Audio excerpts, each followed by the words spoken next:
सफाई का काम करने वाली जो जातियां हैं उसकी 29 जातियों का राष्ट्रीय स्तर का संगठन बनेगा। और जब ये बनेगा तो बहुत सारे लोगों की दुकानदारी खत्म हो जाएगी। क्यों? क्योंकि इससे जागरण फैलेगा। जो सफाई का काम करने वाली जाति है उसका जागरण फैलेगा तो दुकानदारी बंद हो जाएगी। एक और बात कहता हूं, ये जिसको भंगी कहा जाता है, तो ये जो भंगी शब्द है उसके बाद वाल्मीकि आया। भंगी शब्द जो है उसके साथ साथ एक शब्द था मेहतर और भंगी। तो अगर हम भाषा शास्त्र के अनुसार अभ्यास करें तो ये अभ्यास में ये दो शब्द कैसे आए होंगे? तो जब ब्राह्मणों के साथ हमारे लोगों की लड़ाई हुई भारत में, तो हमारे लोगों ने ब्राह्मणों की व्यवस्था का भंग किया, तो वो ब्राह्मणों ने हमारे लोगों को कहा भंगी, हमारी व्यवस्था को भंग करने वाले भंगी। तो इसका मतलब यह है कि ब्राह्मणों के दृष्टि से भंगी शब्द जो है वो गलत है। ब्राह्मणों की दृष्टि से कि ये लोग हमारी व्यवस्था को भंग करने वाले लोग हैं। मगर हम उनकी व्यवस्था को भंग करने वाले लोग हैं, क्योंकि वो व्यवस्था हमारे दृष्टि से गलत है, हमको गुलाम बनाने वाली है। वर्ण व्यवस्था, जाति व्यवस्था, अस्पृश्यता हमको गुलाम बनाने वाली व्यवस्था है, तो हम उनका भंग कर रहे हैं। तो भंग करने वाले लोग तो ताकतवर लोग हैं, शक्तिशाली लोग हैं, कमजोर लोग तो भंग नहीं कर सकते। तो हम ताकतवर लोग हैं। तो इसका मतलब है कि भंगी शब्द जो है वो बाद में आया। अगर भंगी शब्द बाद में आया तो पहले कौन सा था? लड़ने वाले जो लोग थे, ब्राह्मणों की व्यवस्था के विरोध में लड़ने वाले लोग थे, उनका कोई और नाम रहा होगा। वो लड़ने वाले लोगों को ब्राह्मणों ने भंगी कहा। भंगी शब्द पहला नहीं है, बाद का है। जो लड़ने वाले लोग थे फिर उनका पहला नाम क्या था? भारत का इतिहास अभ्यास करो तो आपको पता चलेगा। तो ब्राह्मणों का सबसे ज्यादा लड़ाई नाग लोगों से हुई भारत में। नागों को ब्राह्मणों ने अपने संस्कृत भाषा में लिख के रखा महाहरि। महाहरि का मतलब है महादुश्मन। महा यानी महान, हरि यानी दुश्मन, शत्रु। तो जो नाग लोग थे, ये नाग लोग जो है ये ब्राह्मणों के दुश्मन थे। और दूसरी तरफ बहुत ज्यादा ताकतवर, बहुत ज्यादा शक्तिशाली लड़ाकू लोग थे और बहुत आक्रामक लोग थे। इसलिए उन्होंने टोटेम के तौर पर अपने को नाग के साथ जोड़ा। नाग जैसे आक्रामक होता है ना, उसी तरह के आक्रामक लोग थे। इसीलिए उन लोगों ने नाग को अपना टोटेम यानी अपना पुरखा माना। अपना पुरखा माना। ये हिस्ट्री में टोटेम नाम का सिद्धांत है कि नेचर में कोई चीज है उसको अपना पुरखा मानने का। तो नाग लोगों ने, नाग को लोगों ने, लड़ाकू लोगों ने नाग को, नेचर के नाग को उन्होंने अपना पुरखा स्वीकार किया। तो ये नाग लोग थे। नाग लोगों से झगड़ा हुआ, इतिहास है, लिखित है, काल्पनिक नहीं है।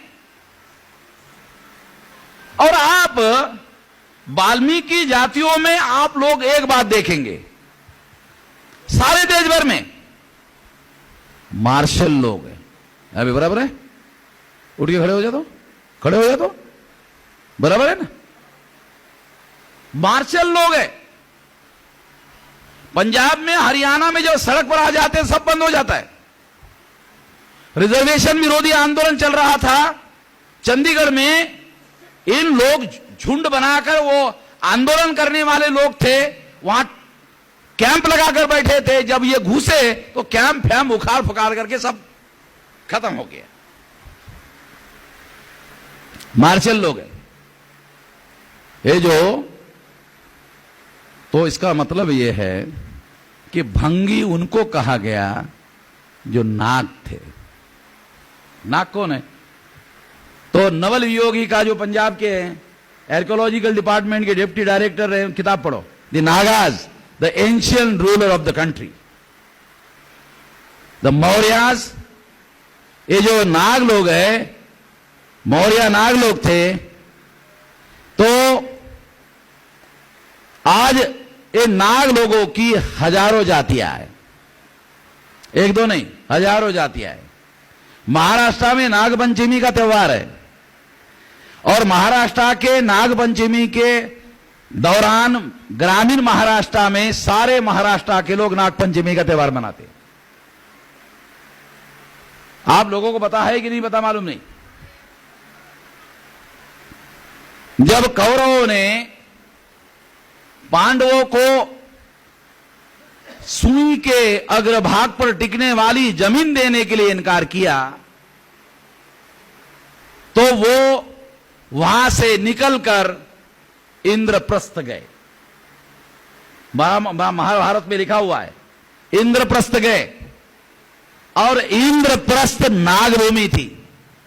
महाभारत में लिखा हुआ है, आप पढ़ लो थोड़ा। हाँ, नहीं, वो दूसरी बात, दूसरी कहानी है, वो और कहानी है। खांडव वन जो है वो एक दूसरी कहानी है। सर्प यज्ञ आता है महाभारत में, वो सांपों का यज्ञ नहीं है, वो नाग लोगों को मारने का बड़ा अभियान था, प्रतीकात्मक कहानी है महाभारत में। आप वडोदरा में गोधरा से निकलकर जब राजस्थान में जाते हो और गोधरा से निकलकर आपको एक रेलवे स्टेशन आता है, नागदा आता है, उसका ओरिजिनल नाम है नागदाह। उसका ओरिजिनल नाम नागदाह है। तो लोगों में जागृति आ रही है, तो वो नाम, पहले रेलवे स्टेशन का नाम नागदाह था, वो बदलकर अब उन्होंने नागदा कर दिया केवल, क्योंकि नागदाह ये दो शब्द है। दाह शब्द का अर्थ आप लोगों को मालूम होगा, तो उससे वो शब्द क्लियर हो जाता है, इसीलिए आपको बता रहा हूं। तो ये इतिहास के साथ जुड़ा हुआ मामला है। नाग लोगों ने व्यवस्था भंग की ब्राह्मणों की, इसीलिए ब्राह्मणों ने इनको भंगी कहा। तो जो लोग आज के तारीख में वाल्मीकि हैं, वो भंगी हैं।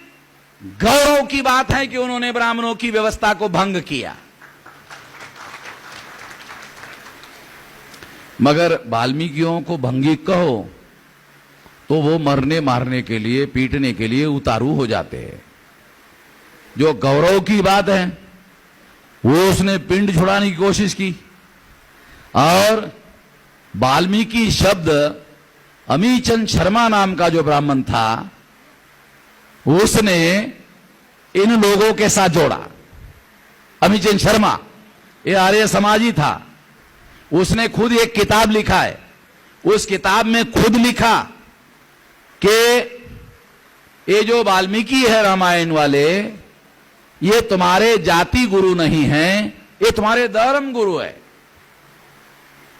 यानी तुम्हारे जाति गुरु का मतलब तुम्हारे जाति में पैदा नहीं हुए हैं, ये तुम्हारे धर्म गुरु है।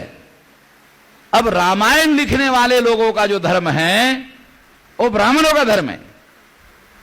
रामायण में वाल्मीकि जी ने लिखा, अपने बारे में लिखा, मैं प्रचेता का 10वां पुत्र हूं, और प्रचेता ब्रह्मा का पुत्र।